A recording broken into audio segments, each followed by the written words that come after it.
ছাত্ৰ ছাত্ৰীসকল আমি ইয়াৰ আগৰ ক্লাছত অসমীয়া ব্যাকৰণৰ এটা গুৰুত্বপূৰ্ণ বিষয় ছন্দৰ ওপৰত আমি আলোচনা কৰিছিলোঁ। তাত তোমালোকে পাইছিলা যে ছন্দ কি বস্তু, ছন্দ কাক কয়, ছন্দ ধাৰণা দিছিলোঁ। ছন্দ কেইবিধ আছিলে? দুবিধ পাইছিলোঁ। এবিধ মিত্ৰাক্ষ বা মিলিতান্ত ছন্দ আৰু এবিধ অমিত্ৰাক্ষ বা অমিলিতান্ত ছন্দ, আৰু তাৰ উদাহৰণ পাইছিলোঁ। আৰু মিত্ৰাক্ষ ছন্দ আমি কেইবাটাও ভাগ আছিলে, তাৰে এটা ভাগ কৈছিলোঁ কি পয়াৰ বা পদছন্দ। গতিকে এতিয়া আমি পাই আহা যে নিয়মিত লয়যুক্ত সুপৰিমিত ধ্বনি বিন্যাসকেই ছন্দ বুলি কয়। তেনেকুৱা ছন্দ আমি যি মিত্ৰাক্ষ ছন্দ পাইছিলোঁ, মিত্ৰাক্ষ ছন্দ ভাগকেইটা তোমালোকে চোৱাচোন আৰু বহি উলিয়াই লিখি লোৱা সকলোৱে। মই লিখিছোঁ চোৱা। ছন্দ অমিত্ৰাক্ষটো মই কৈছিলোঁৱে, এতিয়া মিত্ৰাক্ষটো চোৱা। মিত্ৰাক্ষৰ বা মিলিতান্ত ছন্দ, মিলিতান্ত ছন্দ।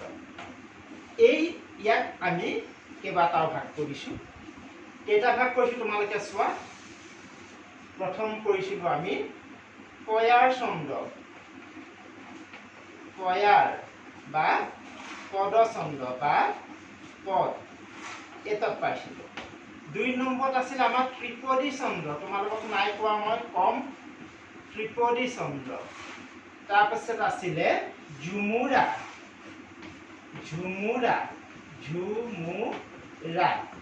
তাৰপিছত আছিলে জোনা ছন্দ। এই ত্ৰিপদী ছন্দক আমি তিনিটা ভাগ কৰিছোঁ। প্ৰথম দুলৰি, লিখিছানে? বহীত লিখি ল'বা দেই, দুলৰি। ২ নম্বৰত আছিলে ছবি ছন্দ আৰু ৩ নম্বৰত আছিলে লেছাৰী ছন্দ। ঝুমুৰা মাত্ৰ এবিধেই। জোনাক আকৌ দুটা ভাগত ভাগ কৰিছে। এটা হ'ল হস্ৰ জোনা, হস্ৰ আৰু দীৰ্ঘ,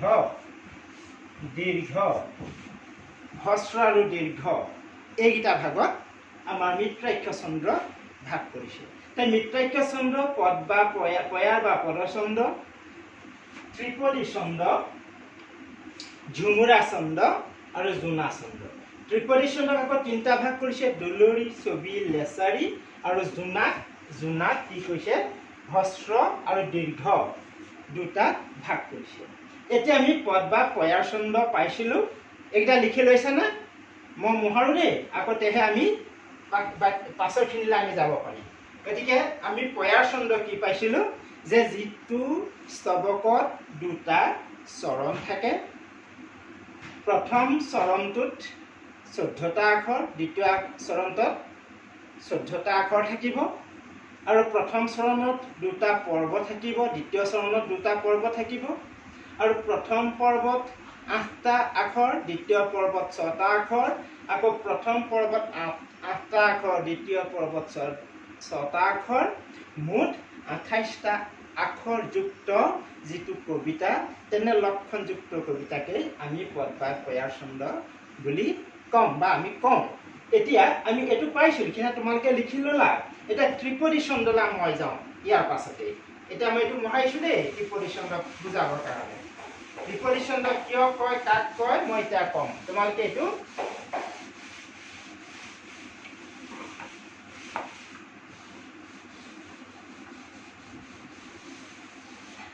এতিয়া মই ত্ৰিপদী ছন্দৰ প্ৰথম দুলৰিটো চাইছোঁ। দুলৰি পোহৰ লিখি ল'বা। দুলৰি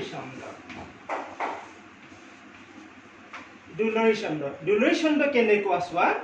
তোমালোকৰ এটা মই কবিতা মাতিছোঁ চোৱা। মই ইয়াতে লিখিও যাওঁ, তোমালোকে লিখি যাবা। প্ৰকৃতি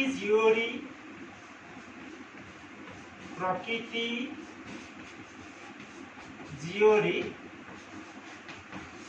গাভৰু ছোৱালী ৰবা দেই এইটো নধো এইটো কেনেকৈ দিলে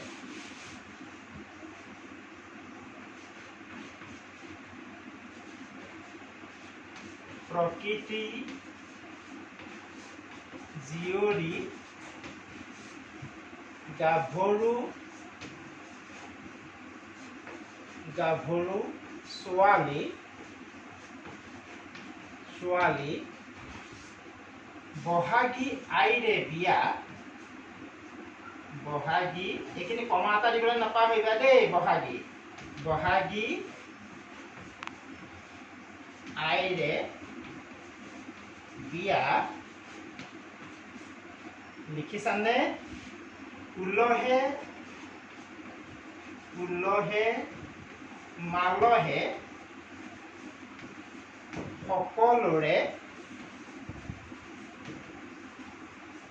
সকলোৰে যেন আনন্দে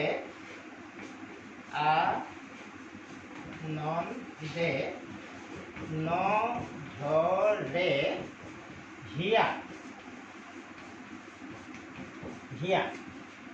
তোমালোকে গম পাইছা যে এইটো আৰু এইটো অন্তৰ্ধ্বনি মিল আছে অনুপ্ৰাস বুলি কয় এইটো অন্তৰ্নুপ্ৰাস মিল আছে এটা তোমালোকে চোৱা আমি ইয়াত কি পাইছোঁ এটা দুটা চৰণৰ কথা মই আগত কৈছিলোঁ এইটো এটা চৰণ আৰু এইটো 2 নম্বৰ চৰণ নাই এইকেইটাক আমি চৰণ বুলি ক'ম চৰণ আৰু 2 নম্বৰ চৰণ মই চৰণ বাৰে প্ৰতি লিখি নাথাকোঁ মনত ৰাখি ল'বা এইটো এটা চৰণ আৰু এইটো এটা চৰণ দুটা চৰণ এতিয়া ইয়াত আমি দেখিছোঁ যে এটা চৰণত কেইটা পৰ্ব আছে সেইদিনাখন মই তোমালোকক যোৱাবাৰ পৰ্বচিন দেখুৱাইছিলোঁ এইটো বেটাকে এইটো এটা পৰ্বচিন এইটো এটা পৰ্ব প্ৰকৃতি জীয়ৰী গাভৰু ছোৱালী বহাগী আইৰে বিয়া উলহে মালহে সকলোৰে যেন আনন্দে নধৰে হিয়া দেখিছা যে এটা পৰ্ব দুটা পৰ্ব তিনিটা পৰ্ব এইটো পৰ্ব বুলি কয় মই সেইদিনাখন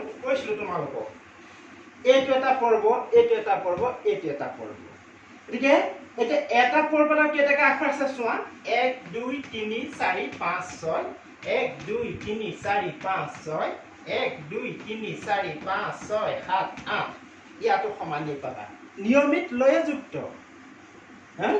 লয়যুক্ত সুপৰিমিত দেখিছানে সুপৰিমিত ধ্বনি বিন্যাস তাকে ছন্দ বুলি কয় এতিয়া ইয়াতো 6টা ইয়াত 6টা আৰু ইয়াত 8টা আকৌ ইয়াত 6টা ইয়াত 8টা 6 6 8 6 6 8 এটা যদি আমি যোগ কৰোঁ 6 যোগ 6 যোগ 8 6 যোগ 6 যোগ 8 সমান 20 এতিয়া আমি ইয়াৰ দুলৰী ছন্দ কাক বোলে বুলি ক'লে আমি এটাই জানিম যে যিটো স্তৱকত দুটা চৰণ থাকিব আৰু দুটা চৰণ থাকিব প্ৰতিটো চৰণত কেইটাকৈ আখৰ থাকিব 20টাকৈ আখৰ থাকিব 1 2 3 4 5 6 7 8 9 10 11 12 13 14 15 16 17 18 19 20টাকৈ আখৰ থাকিব আৰু প্ৰতিটো চৰণত 3টাকৈ পৰ্ব থাকিব এটা পৰ্ব দুটা পৰ্ব তিনিটা পৰ্ব এটা পৰ্ব দুটা পৰ্ব তিনিটা পৰ্ব আৰু প্ৰতিটো পৰ্বতে 6 প্ৰথম দ্বিতীয় চতুৰ্থ পঞ্চমত 6টাকৈ আখৰ থাকিব তৃতীয় আৰু ষষ্ঠত 8টাকৈ আখৰ থাকিব এনে লক্ষণযুক্ত কবিতাকে বা লক্ষণযুক্ত কবিতা স্তৱক বুকক আমি কি বুলি কওঁ বা কি বুলি কোৱা হয় দুলৰী ছন্দ বুলি কোৱা হয় এটা পৰীক্ষাত আহিলে নিশ্চয় তোমালোকে পাৰিবা হয়নে এনেকুৱা আৰু যদি উদাহৰণ তোমালোকৰ মনলৈ নাহে প্ৰকৃতি জীয়ৰী গাভৰু ছোৱালী বহাগী আইৰে বিয়া এইটো উদাহৰণ যে মনত নাহিলে তেতিয়া তোমালোকে প্ৰাৰ্থনা কৰা নাই ঘৰত নিশ্চয় সকলোৱে প্ৰাৰ্থনা কৰা ঘৰত নহয়নে যে কি কৰা ময়িদুৰ আচাৰৰ কেৱলে তোমাৰ অপৰাধী নাৰায়ণ খেমি উকহৰি লৈ দাস কৰি পখিলো হেৰা শৰণ এই প্ৰাৰ্থনালৈ মনত পেলাবা তাতো 6 যোগ 6 যোগ 8 6 যোগ 6 যোগ 8 সেই লক্ষণবিলাক তাত আছে। গতিকে সেয়াও আমাৰ দুলৰী ছন্দ। গতিকে এই দুলৰী ছন্দ বুলি ক'লে আমি ইয়াকে বুজিম। নিশ্চয় তোমালোকে পৰীক্ষাত লিখিব পাৰিবা, সংজ্ঞাটো লিখি পেলাবা মই কোৱা দৰে, যে যিটো স্তৱকত দুটা চৰণ থাকিব, প্ৰতিটো চৰণত কেইটাকৈ পৰ্ব, তিনিটাকৈ পৰ্ব থাকিব, আৰু প্ৰথম, দ্বিতীয়, চতুৰ্থ, পঞ্চমত ছটাকৈ আখৰ থাকিব, তৃতীয় আৰু ষষ্ঠত 8টাকৈ আখৰ থাকিব। তেনে লক্ষণযুক্ত কবিতাসমূহৰ মাজতকে আমি কি বুলি ক'ম? দুলৰী ছন্দ বুলি ক'ম। নিশ্চয় পাৰিবা? লিখিলানে? লিখি ল'লা? আৰু তলত এনেদৰে অংকবিলাক পাতি থৈ আহিবা। 6 + 6 + 8, 6 + 6 + 8, 20, 20, মুঠ 40টা আখৰ থাকিব লাগিব। দুলৰী ছন্দত 40টা আখৰ থাকিব, কিন্তু মনত ৰাখিবা আখৰ সংখ্যা 40টা হ'ব লাগিব। সেইটোহে দুলৰী ছন্দ। এইটো পাৰিলা? মোহাৰোনে? ঠিক আছে, মোহাৰো। এতিয়া লিখি ল'লা?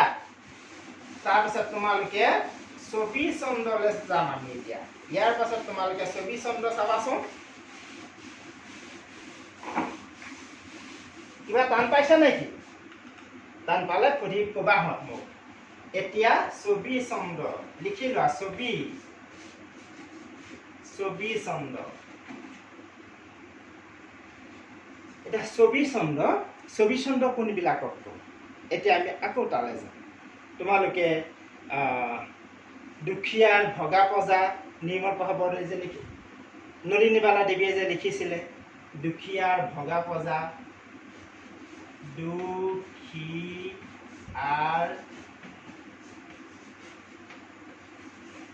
ভগা পজা একোখনি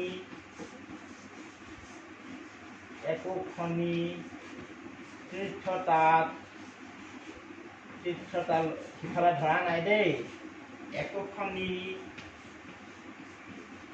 একোখনি লিখিছানে? পুণ্যৰ আশ্ৰম। তাৰপৰা কি আছিলে? পতককে পাহৰিছো দেই, চাই লৈছো। একোখনি পুণ্যৰ আশ্ৰম। তাৰপিছতে মৰিলে পুনৰ আহি দুখীয়া, মৰিলে লিখা, মৰিলে পুনৰ আহি,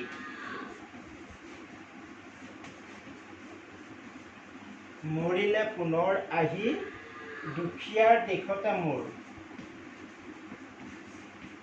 দুখীয়াৰ দেশতে মোৰ, দুখীয়া নাই দেই, দুখীয়া দেশতে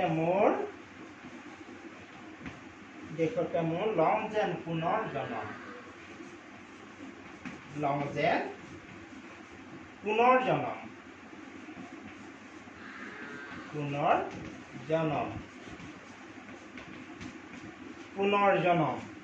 দুখীয়াৰ ভগা পঞ্জা একোখনি তীৰ্থতাত, একোখনি পুণ্যৰ আশ্ৰম, মৰিলে পুনৰ আহি দুখীয়া দেশতে মোৰ, লওঁ যেন পুনৰ জনম।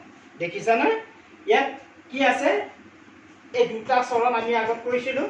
একেলগে এইটো 1 নম্বৰ চৰণ, এইটো 2 নম্বৰ চৰণ।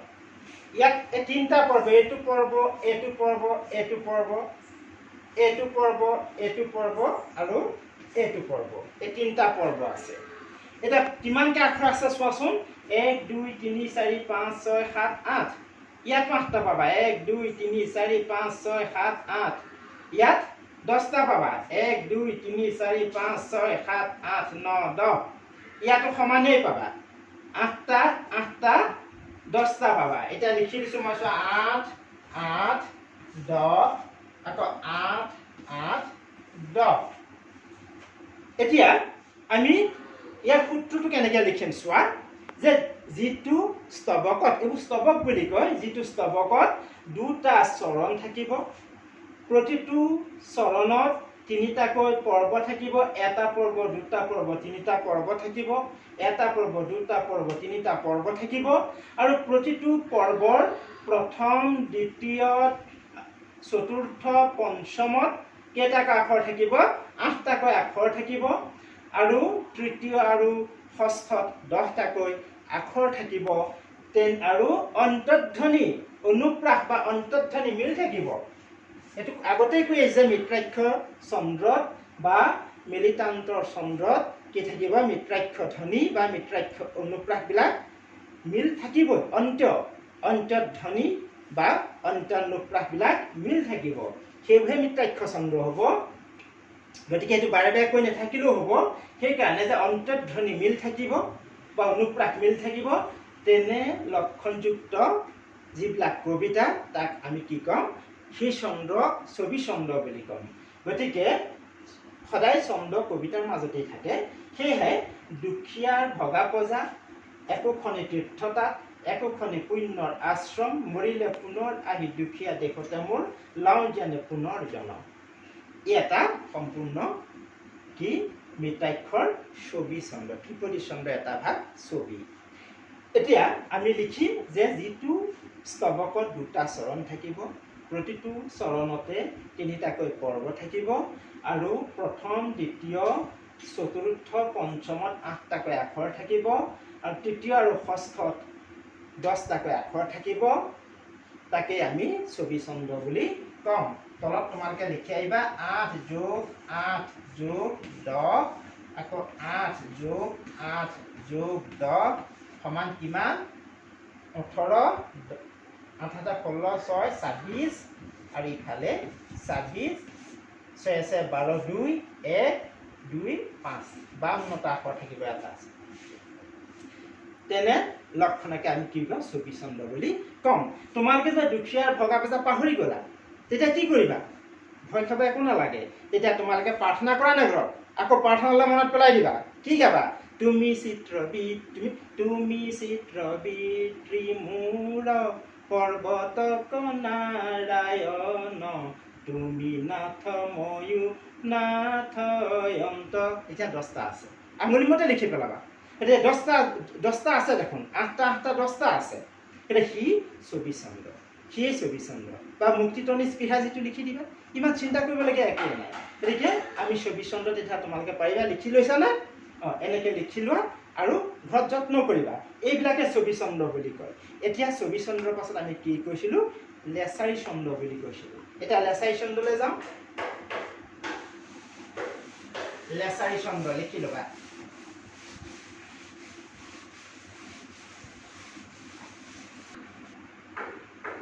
ইয়াৰ পাছতে আমি চাম কি লেছাৰী ছন্দ। লেছাৰী লিখি লোৱা বহি, লেছাৰী ছন্দ। এতিয়া এই লেছাৰীটো কেনেকৈ হ'ব তোমালোকে চোৱা, একেবাৰে সহজ। তোমালোকে ঘৰত আকৌ প্ৰাৰ্থনাই গাব লাগিব। প্ৰাৰ্থনালৈকে মনত পেলাবা, কাৰণ প্ৰাৰ্থনাবোৰ আমাৰ অতি সহজেই মনত থাকে, সৰুৰ পৰা আমি শুনি আহিছোঁ। এতিয়া সেইটা প্ৰাৰ্থনালৈকে যাবা, কোনো ভুল নহয়। এতিয়া তোমালোকে লিখাচোন ব্ৰহ্মা, চাবা দেই, ব্ৰহ্মা আদি কৰি জীয় যত, তলতে লিখিবা। মই এনেকৈ লিখোঁতে এনেকুৱা হ'ব লাগে, যেতিয়া মোৰ নধৰে বৰ্ডত, সেইকাৰণে তলত তোমালোকে তেনেকৈ লিখিবা। মই এনেকৈ লিখিছোঁ, ব্ৰহ্মা আদি কৰি জীৱ যত ৰাম ৰাম ৰাম ৰাম ৰাম ৰাম, হয়নে? ৰাম ৰাম মায়া সজ্জা, এইটো আকৌ ইয়াৰ পৰা লিখিবা, তেতিয়া ধৰিব। মায়া সজ্জা মাজে মাজে আশ্ৰয় ঘুমতি যাই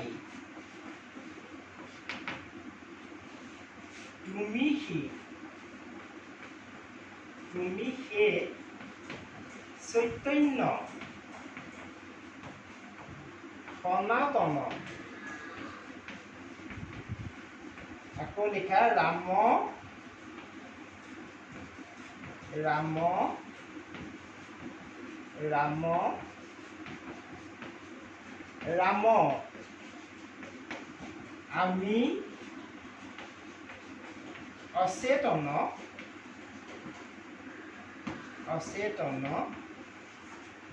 নিয়োগ নাথ জগাই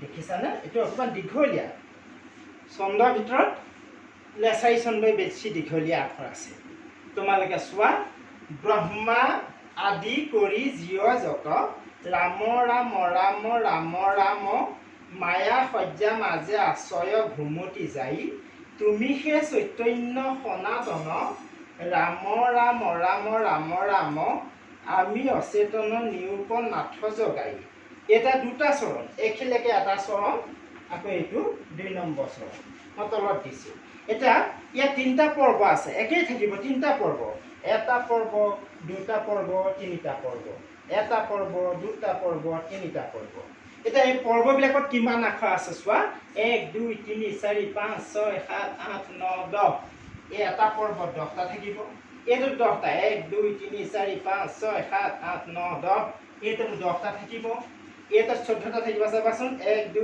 3 4 5 6 7 8 9 10 11 12 13 14টা থাকিব 14টা ইয়াতো 10 10 14টা আখৰ থাকিব গতিকে 10 যোগ 10 যোগ 14 10 যোগ 10 যোগ 14 সমান 34 আৰু এইফালেও 34 এছ 8 8 এইফালে 6 68 গতিকে এতিয়া আমাৰ ছবি লেছাৰী ছন্দ কাক বোলে বুলি ক'লে আমি এটা ক'ম যে কাক বোলে বুলি সুধিলে যিটো ছন্দত যিটো স্তৱকত দুটা চৰণ থাকিব এটা চৰণ দুটা চৰণ থাকিব আৰু প্ৰতিটো চৰণত তিনিটাকৈ পৰ্ব থাকিব প্ৰথম দ্বিতীয় চতুৰ্থ পঞ্চমৰ আখৰৰ মাত্ৰা সমান অৰ্থাৎ 10টাকৈ থাকিব তৃতীয় আৰু ষষ্ঠত সমান অৰ্থাৎ 14টাকৈ থাকিব এটা চৰণত 34টাকৈ আখৰ থাকিব 10 যোগ 10 যোগ 14 10 যোগ 10 যোগ 14 সমান 68 এতিয়া এনে কোৱা ছন্দকে এই লক্ষণযুক্ত ছন্দবিলাককে আমি লেছাৰী ছন্দ বুলি ক'ম ছন্দৰ ভিতৰত সবাতোকৈ দীঘল ছন্দ আমি লেছাৰী ছন্দতেই পাম ইমান দিগদাৰ নপোৱা তোমালোকে মুখস্থ কৰি প্ৰাৰ্থনালৈ মনত পেলালে ইয়াৰ উদাহৰণ পাবা আৰু লগালগ আমি তাৰ কি পাম সূত্ৰটো লিখিব পাৰিম যে যিটো চৰণত যিটো স্তৱকত দুটা চৰণ থাকিব প্ৰথম চৰণত 34টা আখৰ অৰ্থাৎ 3টাকৈ পৰ্ব থাকিব প্ৰতিটো পৰ্বত প্ৰথম দ্বিতীয় চতুৰ্থ আৰু পঞ্চমত আমাৰ 10টাকৈ আখৰ থাকিব তৃতীয় আৰু ষষ্ঠত আমাৰ 14টাকৈ আখৰ থাকিব এনে লক্ষণযুক্ত ছন্দকে আমি কি বুলি ক'ম লেছাৰী ছন্দ বুলি ক'ম গতিকে এই যে আমি ক'লোঁ যে ছবি লেছাৰী ছবি দুলৰী ছবি লেছাৰী এই 3টা ছন্দক আমি ত্ৰিপদী ছন্দ বুলি কওঁ কেনেকৈ কিয় কাৰণে ত্ৰিপদী বুলি কওঁ চোৱা ত্ৰি মানে তিনি ত্ৰি শব্দই তিনিক বুজায় তিনি আৰু পদ শব্দই তোমালোকে জানা শাৰীক বুজায় গতিকে ইয়াত আমাৰ 3টাকৈ শাৰী থাকে এটা শাৰী দুটা শাৰী তিনিটা শাৰী এটা শাৰী দুটা শাৰী তিনিটা শাৰী এই আমি ছবি দুলৰী ছবি লেছাৰী এই 3টা ছন্দতে আমি কি পালোঁ যে প্ৰত্যেকতে আমি 3টাকৈ শাৰী পাইছোঁ প্ৰকৃতি জীয়ৰী গাভৰু ছোৱালী বহাগীয়া এৰে বিয়া ওলাইহে মানুহে সকলোৱে যেন আনন্দ নধৰে হিয়া সেইটো আমাৰ দুলৰী ছন্দ তাৰপিছত আমি ছবি ছন্দ পালোঁ কি দুখীয়া ভগা পজা একোখনি তীৰ্থতাত একোখনি পুণ্য আশ্ৰম মৰিলে পুনৰ আহি দুখীয়া দেশতে মোৰ লং যেন পুনৰ জন্ম ইয়াত পালোঁ ব্ৰহ্মা আদি কৰি জীৱজত ৰাম ৰাম ৰাম ৰাম মায়া সজ্জা মাজে আশ্ৰয় ঘুমতি যাই তুমি হে চৈতন্য সনাতন ৰাম ৰাম ৰাম ৰাম ৰাম আমি অচেতন নিৰূপ নাথ জগাই এই 3টা পদযুক্ত হোৱাৰ কাৰণে এই 3টা ছন্দক একেলগে আমি ত্ৰিপদী ছন্দ বুলি কওঁ তোমালোকে পৰীক্ষাত আহিলে লিখিব পাৰিবা ত্ৰিপদী ছন্দ কাক বোলে যিটো ছন্দত 3টাকৈ পদ থাকিব আৰু প্ৰতিটো চৰণৰ মাত্ৰাবিলাক প্ৰায় প্ৰথম দ্বিতীয় আৰু চতুৰ্থ পঞ্চম তৃতীয় আৰু ষষ্ঠ আখৰৰ সমান যুক্ত তাকে আমি ত্ৰিপদী বুলি কওঁ ত্ৰিপদী যিকোনো এটা উদাহৰণ দিলে হ'ব তোমালোকে দুলৈৰ পৰা নিও দিব পাৰা ছবিৰ পৰা নিও দিব পাৰা আৰু লেছাৰীৰ পৰা নিউ উদ্ধৃতিটো দিব পাৰা বা উদাহৰণ দিব পাৰা আৰু তাক বিচাৰ কৰি দিলে হ'ব ত্ৰিপদী ছন্দ কাক বোলে বুলি কয় বিচাৰ কৰা তোমালোকে তাতে কবিতা এটা লিখি পটাপট বিচাৰ কৰি দিব পাৰিবা দুলৈ লেছাৰী ছবি কোনো টান নহয় গতিকে আমি ত্ৰিপদী ছন্দ ভাগ তিনিটা জানিলোঁ ত্ৰিপদী ছন্দ কাক কয় জানিলোঁ লেছাৰী কাক কয় দুলৈ কাক কয় ছবি কাক কয় এইকেইটা কথা জানিলোঁ নিশ্চয় তোমালোকে বহি লিখি লৈছা আৰু ঘৰত এইকেইটা কৰিবলৈ যত্ন কৰিবা এনেকুৱা কবিতাবিলাক তাৰপিছত আমি আকৌ নেক্সট ইয়াৰ পিছতো ছন্দলৈ যাম